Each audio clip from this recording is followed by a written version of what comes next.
A síndrome de Li-Fraumeni é uma síndrome genética rara caracterizada pelo risco muito aumentado do indivíduo desenvolver qualquer tipo de câncer em qualquer lugar do corpo, em qualquer momento da vida, desde a infância. Então, de modo geral, a pessoa com síndrome de Li-Fraumeni pode desenvolver um câncer, se trata desse câncer, às vezes até com sucesso, mas algum tempo depois acaba desenvolvendo um outro tipo de câncer em outro órgão diferente e assim sucessivamente. Dessa maneira, então, a síndrome de Li-Fraumeni reduz muito a expectativa de vida das pessoas por ela afetadas. E qual é a causa da síndrome de Li-Fraumeni? Ela é provocada pela mutação no gene de uma proteína que é chamada proteína P53, que já já eu vou dizer qual é a função ou as funções dessa proteína. A herança genética é do tipo autossômica dominante, ou seja, basta a pessoa herdar um gene mutante,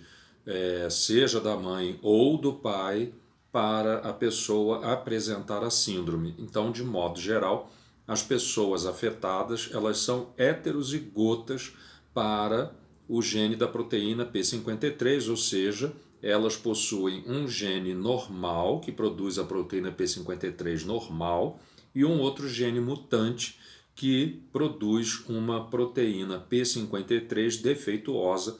que não funciona. De modo geral, nos casos em que não existe um antecedente familiar da síndrome de Li-Fraumeni, essa síndrome no indivíduo afetado ela decorre de uma mutação nova numa célula reprodutora do pai ou da mãe, né? Então, seja o espermatozoide ou o óvulo do genitor ou genitora é que sofreram a mutação e aí transmitiram, essa mutação foi transmitida para o descendente, mas o pai e a mãe não possuem mutação nas células do seu corpo. Então, qual é a função da proteína P53? Ela existe em todas as células de todos os animais e a principal função dessa proteína é detectar falhas ou danos no material genético das células, ou seja, as moléculas de DNA. Quando ocorrem danos no material genético, a proteína P53 ela determina a interrupção da multiplicação celular. Então, a primeira coisa que acontece é que nas células e tecidos onde existe multiplicação das células, quando há um dano no material genético, a proteína P53 ela é ativada e bloqueia a multiplicação dessas células. E, em seguida, ela ativa sistema de reparo de lesões do DNA. São uma série de proteínas e enzimas que têm a capacidade de reconhecer as lesões na molécula de DNA e tentar reparar esses danos, seja consertando uma falha molecular ou até, em alguns casos, removendo um segmento do material genético da molécula de DNA que está danificado e substituir por um outro. Se os danos na molécula de DNA eles são passíveis de reparo, depois de reparado o dano, a proteína P53 é inibida e a célula pode voltar a se multiplicar, quando é o caso nos tecidos onde ocorre multiplicação celular. Mas se os danos são irreparáveis, a proteína P53 ela determina o bloqueio definitivo da multiplicação celular ou determina a ativação de proteínas que levam à morte celular para evitar o desenvolvimento de um câncer. Então, as pessoas que são portadoras da síndrome de Li-Fraumeni, elas têm então um gene de proteína P53 normal e outro com mutação. Nesses casos, a proteína P53 normal que a pessoa apresenta nas células é capaz de desempenhar normalmente todas as suas funções. Porém, se ao longo da vida o indivíduo, em alguma célula do seu corpo, sofrer mutação no gene da proteína P53 que estava normal, que não era mutante, então aquela célula vai perder completamente a atividade de proteína P53 e com isso então ela perde a capacidade de controlar a sua multiplicação e perde também a capacidade de reparar danos nas moléculas do seu DNA, ou seja, reparar novos danos no material genético dessa célula. E aí então ela vai acumulando progressivamente mais e mais danos e acaba, depois de algum tempo, dando origem a um câncer. E quais são os tipos de câncer que ocorrem na síndrome de Li-Fraumeni? O tipo de câncer depende um pouco da faixa etária da pessoa afetada. Então, em crianças com idade entre 0 e 15 anos, quando ocorre 22% dos cânceres nas pessoas com síndrome de Li-Fraumeni, os tumores mais comuns são o carcinoma da glândula suprarrenal, o rabdomiosarcoma, que é um câncer que se origina do tecido muscular esquelético, e o meduloblastoma, que é um câncer que tem origem no sistema nervoso central, de modo geral, no cérebro. Na faixa etária de adultos jovens com idade entre 16 e 50 anos, quando ocorre então 51%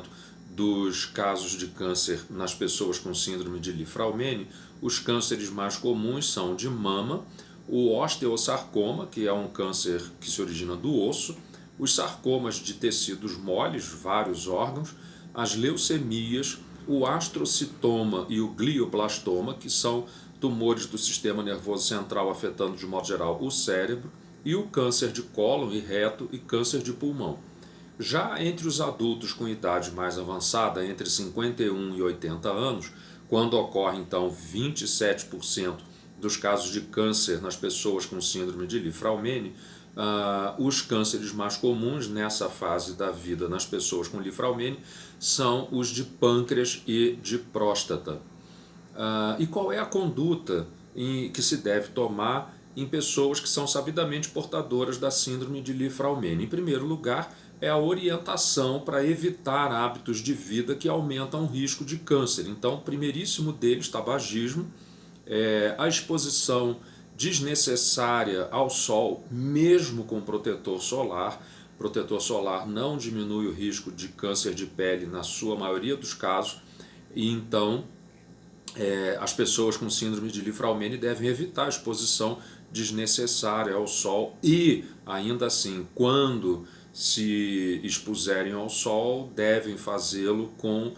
toda a proteção possível. Não é usar só apenas protetor solar, mas é usar chapéu, óculos com proteção contra radiação ultravioleta, roupa de manga longa, ou seja, se proteger ao máximo da radiação solar. O consumo de carnes processadas também está relacionado com o aumento da incidência de vários tipos de câncer, mesmo em pessoas que não têm a síndrome de Li-Fraumeni. Então, esse tipo de alimento também deve ser evitado. E aí estão as carnes todas que são em conservas, defumadas,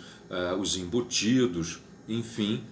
todos esses fatores devem ser evitados ao máximo. Além disso, é importante fazer o rastreamento precoce do câncer nessas pessoas, o que de modo geral se recomenda seja feito a partir dos 25 anos de idade, mas é importante ter em mente que 30% dos casos de câncer na síndrome de Li-Fraumeni ocorrem em pessoas com idade inferior a 25 anos. E como que é feito esse rastreamento? De modo geral, o que se recomenda é endoscopia digestiva alta para tentar detectar câncer de esôfago e de estômago, a colonoscopia para detectar precocemente câncer de cólon e reto, e a ressonância magnética de corpo todo, dando uma ênfase então para determinados órgãos em função da faixa etária do indivíduo, sabendo-se que determinados tipos de câncer são mais comuns nas pessoas com síndrome de Li-Fraumeni em função justamente da idade.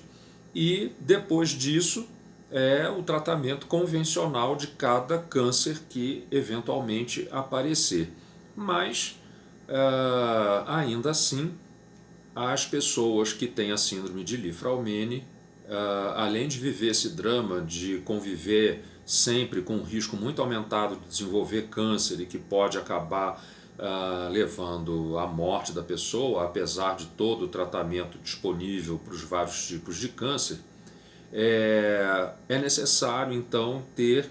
alguma outra forma de abordagem desse problema. E quando a gente examina no nível celular e molecular quais são as consequências da perda de função da proteína P53 ou quais são os efeitos da proteína P53 normal dentro das células, é possível a gente imaginar algumas alternativas para diminuir o risco das pessoas com essa síndrome desenvolverem esses tão variados tipos de câncer ou para diminuir o crescimento de cânceres que já estão instalados no organismo da pessoa. Então, nós temos que